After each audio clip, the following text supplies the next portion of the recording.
सभी बच्चों को नमस्कार। मेरा नाम जगदीश सोलंकी और आप देख रहे हो physics bye Jagdish Solanki YouTube channel. इस चैनल में आप सभी का स्वागत है। बच्चों, आज हम जो है 11वीं का एक महत्वपूर्ण क्वेश्चन लेके आए हैं। कोणीय संवेग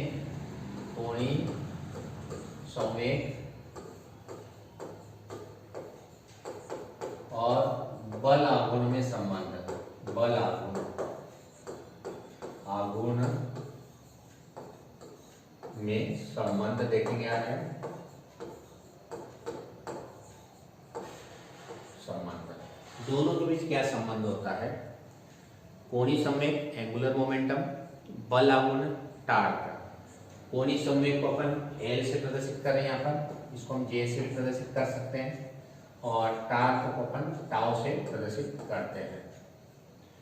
L और टाउ में क्या रिलेशन होगा यह हम ज्ञात करेंगे। तो कोणीय संवेग संरक्षण का जो नियम हमने पढ़ रखा है कि किसी पिंड का कोणीय संवेग हमेशा संरक्षित रहता है यदि उस पर कोई बाह्य बल आघूर्ण न लगाया जाए।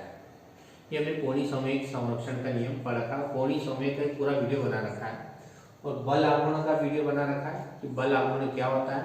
किसी बल के प्रभाव से यदि कोई वस्तु घूमने लगती है तो उस प्रवृत्ति को, उस टेंडेंसी को हम बल आघूर्ण या टार्क कहते हैं। किसी बल के प्रभाव से यदि कोई वस्तु घूमती है तो वो जो प्रवृत्ति होती है घूमने की, वो उसका क्या कहलाता है, बल आघूर्ण कहलाता है। और इसमें कभी कभी ये भी पूछा जाता है कि सिद्ध कीजिए कि कोणीय संवेग में परिवर्तन की दर dJ/dt बराबर टाउ। तो ये भी प्रश्न भी पूछा जाता है। क्या पूछा जाता है कि सिद्ध कीजिए कि कोणीय संवेग में परिवर्तन की दर d/dt क्या कहलाती है, परिवर्तन की दर। जब भी d/dt आए तो इसको हम बोलते हैं परिवर्तन की दर। परिवर्तन की दर कहते हैं। तो पढ़ेंगे कैसे इसको। J क्या है, कोणीय संवेग। तो कोणीय संवेग में परिवर्तन की दर। टाउ क्या है, बाह्य बल आघूर्ण। क्योंकि बाह्य जो टार्क लगाते हैं हमेशा बाह्य एक्सटर्नल ही होता है, इंटरनल कोई टार्क नहीं लगता है, तो बाह्य बल आघूर्ण बोलते इसको, एक्सटर्नल टार्क बोलते इसको। तो कोणीय संवेग में परिवर्तन की दर की क्या है, बल आघूर्ण के बराबर होती है। बल आघूर्ण के बराबर होती है। J क्या है, कोणीय संवेग। J जो होता है वो कोणीय संवेग कहलाता है। L ले लो, यहाँ पर J और L दोनों से प्रदर्शित करते हैं कोणीय संवेग। तो कभी L दे दे कभी J दे दे, तो कंफ्यूजन मत होना, दोनों ले सकते हैं। ये सिंबल है, किसी किताब में J लिख रखा, किसी किताब में L लिख रखा। तो मैं यहाँ पर J से प्रदर्शित कर देता हूँ। चलो दोनों को J से हम प्रदर्शित कर देते हैं, कोणीय संवेग को J से प्रदर्शित कर देते हैं। तो पढ़ेंगे कैसे। J क्या है, कोणीय संवेग, और d/dt को क्या पढ़ते हैं, परिवर्तन की दर। जब भी d/dt आ जाए तो उसको परिवर्तन की दर पढ़ते हैं। तो क्या पढ़ेंगे, कोणीय संवेग में परिवर्तन की दर बल आघूर्ण के बराबर होती है। ये अपने को सिद्ध करना। तो प्रश्न वही है कि यदि मान लो आ जाए कि कोणीय संवेग और बल आघूर्ण में संबंध स्थापित कीजिए, या फिर सिद्ध कीजिए कि कोणीय संवेग में परिवर्तन की दर बाह्य बल आघूर्ण के बराबर होती है। तो दोनों क्वेश्चन एक ही है, हम ये आज क्वेश्चन सिद्ध करेंगे। तो पहले अपन कोणीय संवेग की जो परिभाषा लिख रखी है उससे उस पर आ जाते हैं। सूत्र लिख रखा, कोणीय संवेग का जो सूत्र पिछला वीडियो हमने बना रखा है। कोणीय संवेग जो होता है, कोणीय संवेग जिसको एंगुलर मोमेंटम कहते हैं, इसका फार्मूला क्या होता है, J बराबर R/P।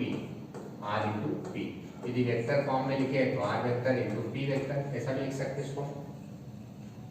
ये कोणीय संवेग की परिभाषा। कोणीय संवेग किसको कहते हैं, रेखीय संवेग और घूर्णन अक्ष से लंबवत दूरी, यह कह सकते हैं। इसको आघूर्ण बोलते हैं। रेखीय संवेग के आघूर्ण को हम कोणीय संवेग कहते हैं। कोणीय संवेग का मतलब जब कोई वस्तु घूमती है, ध्यान रखना, तो उसका कितना घूर्णन गति होती है वो उसका कोणीय संवेग कहलाता है। द्रव्यमान और वेग का जो गुणनफल होता है वो रेखिक संवेग कहलाता है, और जब घूमती है तो उसको हम R से प्रदर्शित करते हैं, वो आघूर्ण कहलाता है। तो रेखिक संवेग का जो आघूर्ण होता है उसको हम कोणीय संवेग कहते हैं। इसको हम J से प्रदर्शित करेंगे और J का फार्मूला रहेगा R/P। ये हमने पढ़ रखा है। अब अपने को परिवर्तन की दर निकालना है, dJ/dt करना है। तो इस फार्मूले में दोनों तरफ अपन d/dt से मल्टीप्लाई कर देंगे। तो d/dt बराबर J इधर भी डी बटे डी टी करना, दोनों पक्षों में डी बटे डी टी से मल्टीप्लाई कर दो, r vector cross d vector, ठीक है। दोनों पक्षों में हमने डी बटे डी टी से गुणा कर दिया। तो डीजे बटे डी टी, इसको ऐसे लिखा हमने डीजे बटे डी टी। अब इधर क्या लगेगा, हमारे पास फार्मूला लगता है अवकलन का। अवकलन हमने पढ़ा था डिफरेंशियल। डिफरेंशियल में क्या करते हैं कि पहले पद को ऐसे लिखना, आर वेक्टर को ऐसे लिखना, फिर डी बटे डी टी इसके साथ लिखना, सेकंड पद के साथ डी बटे d p by d t plus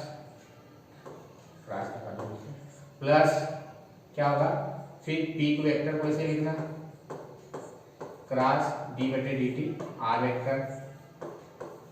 ये अवकलन का सूत्र होता है। इस सूत्र को अपने को अच्छी तरह से याद रखना। क्या करना है, पहले पद को ऐसे लिखना और डी बटे डी टी सेकंड पद लिखना, फिर सेकंड पद को ऐसे लिखना, डी बटे डी टी फर्स्ट पद लिख देना।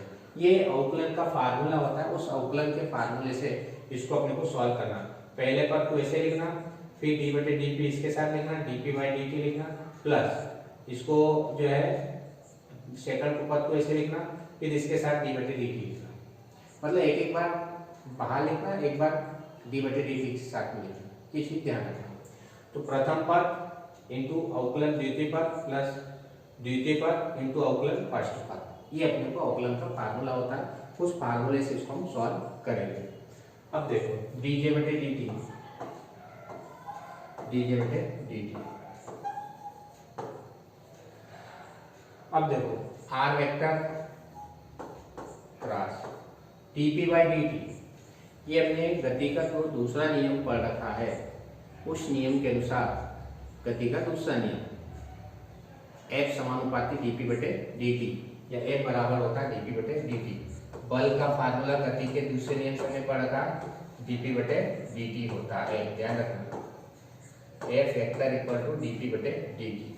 तो ये जो मान होगा ये dp बटे dt के बराबर होगा। इसको अपन F वेक्टर के द्वारा हम प्रदर्शित करेंगे। संवेग में परिवर्तन की दर बल के बराबर होती है। ये गति का दूसरा नियम कहलाता है। तो जब भी इस प्रकार से dp बटे dt आ जाए तो उसको एक लिखेंगे गति का दूसरा नियम। ध्यान रखना, दूसरा नियम। तो जब भी dp बटे dt आ जाए उसकी जगह हम क्या लिख देंगे, f लिखना, क्योंकि गति का दूसरा नियम होता है। f बराबर dp बटे dt प्लस p मतलब संवेग। संवेग का सूत्र क्या होता है, द्रव्यमान गुणित वेग, द्रव्यमान गुणित वेग, m into v vector cross R D R by d T. D R क्या है, विस्थापन, डी टी क्या है, समय। विस्थापन में परिवर्तन की दर, विस्थापन में परिवर्तन की दर क्या कहलाता है, वेग कहलाता है। तो ये किसका सूत्र हो जाएगा, ये वेग का सूत्र हो जाएगा। ध्यान रखना, वेग का सूत्र क्या होता है, v बराबर डी आर वेक्टर बटे डी टी। विस्थापन में परिवर्तन की दर को वेग कहते हैं। तो ये वेग का सूत्र हो जाएगा, ये विस्थापन है और ये डी टी, विस्थापन बटे समय वेग का फार्मूला होता है, वेग का सूत्र होता है। तो इसको हम वेग के रूप में प्रदर्शित करेंगे, v वेक्टर के रूप में हम लिखेंगे। ठीक है, तो dj बटे dt इक्वल टू क्या आएगा, dj बटे dt बराबर r cross f, r vector cross f vector, ये भी वेक्टर के रूप में लिख दो, plus m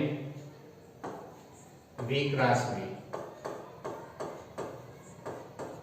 v cross v, m को अपने बाहर लिख लिया। अब एक चीज नोट कर लेना कि जब भी कोई क्रॉस गुणा आ जाए वो समान राशियों का गुणा क्रॉस होता है। ध्यान रखना, जैसे आपने सदिश वेक्टर पढ़ा होगा, i क्रॉस i या j क्रॉस j या k क्रॉस k, ये दो समान राशियां यदि आ जाती है कहीं पे भी, इनका गुणा कितना होता है, 0 होता है। ध्यान रखना, समान राशियों का क्रॉस गुणा 0 होता है, ये नोट कर लेना, क्योंकि ये वेक्टर जो अपन पढ़ते हैं उसमें एक गुणधर्म होता है जिसको हम सिद्ध कर चुके वेक्टर में, यदि समान राशियां होती है तो उनका क्रॉस गुणा 0 होता है। तो यहाँ v क्रॉस v, ये दोनों समान राशियां होती है, इसलिए इसका गुणा कितना हो जाएगा, 0 के बराबर हो जाएगा। dj vector equal to r vector cross f vector plus 0, इसको हटा दो, 0 हट जाएगा। तो हमारे पास में क्या आ जाएगा, dj बटे dt बराबर r क्रॉस f। और बल आघूर्ण का सूत्र हमने पढ़ लिया है कि बल आघूर्ण टाउ का फार्मूला क्या रखना, बल गुणित लंबवत दूरी r है, टाउ का फार्मूला होता है r क्रॉस f, बल गुणित लंबवत दूरी, ये लंबवत दूरी गुणित बल। तो ये जो फार्मूला होता है ये टाउ का फार्मूला होता है, ध्यान रखना। तो इसको हम क्या लिख देंगे, टाउ, टाउ मतलब बल आघूर्ण लिखेंगे। तो इस तरह से हमारे पास क्या सिद्ध हो जाएगा कि dj बटे dt इक्वल टू टाउ, यानी कोणीय संवेग में परिवर्तन की दर, क्या लिखेंगे शब्दों में, कॉपी पेन लेके बैठना और उसको नोट भी करते जाना। कोणीय संवेग में परिवर्तन की दर बाह्य बल आघूर्ण के बराबर होती है। तो यहाँ से हम सिद्ध कर देंगे कि कोणीय संवेग में परिवर्तन बाह्य बल आघूर्ण के बराबर होती है। तो कैसे सिद्ध करेंगे, तो शुरू से देख लो। पहले तो अपने कोणीय संवेग क्या होता है उसके बारे में मालूम होना चाहिए। कोणीय संवेग मतलब जे वेक्टर बराबर r vector cross p vector, ये इसका फार्मूला होता है आर क्रॉस पी। ये इसको कोणीय संवेग कहते हैं। किसी पिंड के रैखिक संवेग और घूर्णन अक्ष से लंबवत दूरी का जो गुणनफल होता है उसको हम कोणीय संवेग कहते हैं। या शार्ट में कह सकते हैं कि रैखिक संवेग के आघूर्ण को, ये रैखिक संवेग है उसका आघूर्ण है, जब भी दूरी लंबवत दूरी रहती है तो उसको आघूर्ण बोला था, घूमती हो वस्तु। तो रैखिक संवेग के आघूर्ण को हम कोणीय संवेग कहते हैं। इसको हम जे से प्रदर्शित करें यहाँ पर और एल से भी प्रदर्शित कर सकते हैं। फिर J equal to R cross F, ये इसका फार्मूला होता है। अब अपने को डीजे बटे dt निकालना, तो डी बटे dt का गुणा दोनों तरफ कर दिया, दोनों पक्षों में क्या करेंगे हम डी बटे dt से मल्टीप्लाई कर देंगे, दोनों पक्षों में डी बटे dt से गुणा कर देंगे। डी बटे dt से गुणा करने पर इधर भी डी बटे dt करना, इधर भी डी बटे dt करना, दोनों पक्षों में कर देना। अब एक चीज याद रखना, ये अवकलन का फार्मूला लगता है और फार्मूला सिंपल है। पहले वाले पद को वैसे लिखना, फिर दूसरे के साथ डी बटे dt लिखना, फिर दूसरे वाला ऐसे लिखना, फिर पहले वाले के साथ डी बटे dt लिख देना। ये इसका अवकलन का फार्मूला होता है, ठीक है। डी बटे dt ये गति के दूसरे नियम से बल के बराबर होता है, बल बराबर F बराबर डी बटे dt होता है गति के दूसरे नियम से। तो ये F के बराबर हो जाएगा।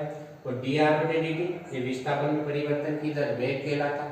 देखो फार्मूले सब अपने को याद होना चाहिए, तभी फिजिक्स पढ़ने में मजा आएगा। यदि फार्मूले याद नहीं है तो फिजिक्स बहुत कठिन लगेगी। इसलिए जितने भी फार्मूले हैं हमारे पास मापन में, जितने फार्मूले आए उन सब फार्मूलों को, सूत्रों को अच्छी तरह से याद करो तो फिजिक्स बहुत इजी लगने लगेगी। फार्मूले यदि याद नहीं होगा बहुत कठिन लगेगी। इसलिए जितने फार्मूले आए फार्मूलों को याद करो। तो ये विस्थापन में परिवर्तन की दर वेग कहलाएगा। अब इसमें क्या करना है कि ये v क्रॉस v, जब भी दो समान राशियों का क्रॉस गुणा आता है तो उसका मान 0 होता है, इसको नोट कर लेना। तो जो समान राशियों का क्रॉस गुणा है v क्रॉस v है, इसको हम 0 कर देंगे, 0 हो जाएगा, 0 हो जाएगा तो हट जाएगा और dp बटे dt f हो जाएगा। तो r क्रॉस f टाउ का सूत्र होता है, इसको हम बल आघूर्ण कहते हैं। तो इस तरह से हमारे पास में आ जाएगा dj बटे dt इक्वल टू टाउ। तो ये हमारे पास कोणीय संवेग में परिवर्तन की दर बाह्य बल आघूर्ण के बराबर होती है, ये हमने सिद्ध कर दिया। यदि वीडियो आपको अच्छा लगता है तो आप इस चैनल को सब्सक्राइब करें, अपने दोस्तों के साथ वीडियो को शेयर करें और बेल आइकन के बटन को प्रेस करें ताकि आने वाले वीडियो की नोटिफिकेशन आप तक पहुंच जाए। धन्यवाद। जय हिंद, जय भारत, वंदे मातरम।